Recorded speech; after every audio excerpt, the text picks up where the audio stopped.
10th class విద్యార్థులు పరీక్షల్లో ఒత్తిడికి లోను కాకుండా ఉండేందుకు నారాయణ గ్రూప్స్ సఫల్తా కా రాస్తా అనే కార్యక్రమానికి శ్రీకారం చుట్టింది. ఈ మేరకు హైదరాబాద్ మాదాపూర్లోని శిల్పకళా వేదికలో నిర్వహించిన ఈ కార్యక్రమంలో పలువురు విద్యార్థులు పాల్గొన్నారు. విద్యార్థుల విమర్శనాత్మక ఆలోచన సామర్థ్యాలను పెంపొందించేలా ఈ కార్యక్రమాన్ని రూపొందించనున్నామని ఆ సంస్థ ఎండి శరణి, సబ్జెక్ట్ నిపుణులు విద్యార్థుల సందేహాలను పరిష్కరిస్తామని ఆమె చెప్పారు.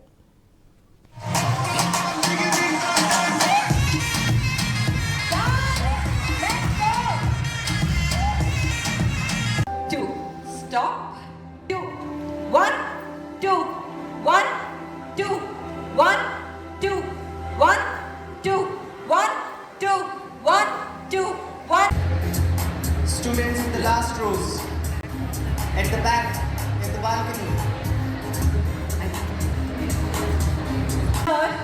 That you will have a lot of takeaways from this event. We are gathered here on the occasion of Safalta Ka Rasta, that is roadmap to success. Exclusive ఒక 10th graders-కి మోటివేషనల్ సెషన్ ఉండాలి, empowering session ఉండాలి. 10th examinations hardly కొన్ని మంత్స్లో ఉన్నాయి. So ఖచ్చితంగా వాళ్ళ mind set tune అయి ఉండాలి. వాళ్ళ ఎగ్జామినేషన్స్ కానీ మేము ఈ సెషన్ కండక్ట్ చేసాము. There about 1700+ students. It's happening in Shilpakala Vedika. The main motto of the session is to have fun and to make sure the students have an environment where it's enriching. At the same time, there are a lot of academics also taught. So ikkada ee roju session lo panel members kuda unnarandi, academic experts unnaru. వాళ్ళు already వాళ్ళ session అయింది and now it's my session that is happening very soon. I'm super excited. Every branch of Hyderabad, Telangana నుంచి 35 స్టూడెంట్స్ని select చేసి ఇక్కడ 1700 students ఉన్నారండి.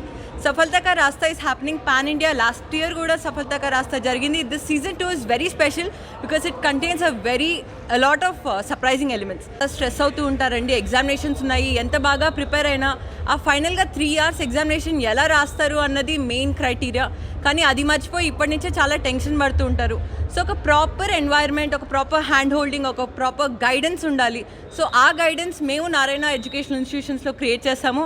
And that is why we are making sure and very keen that ఇలాంటి programmes organise చేస్తే ఖచ్చితంగా స్టూడెంట్స్కి relaxing ఉంటుంది and they will have a lot of knowledge and takeaways. Thank you so much.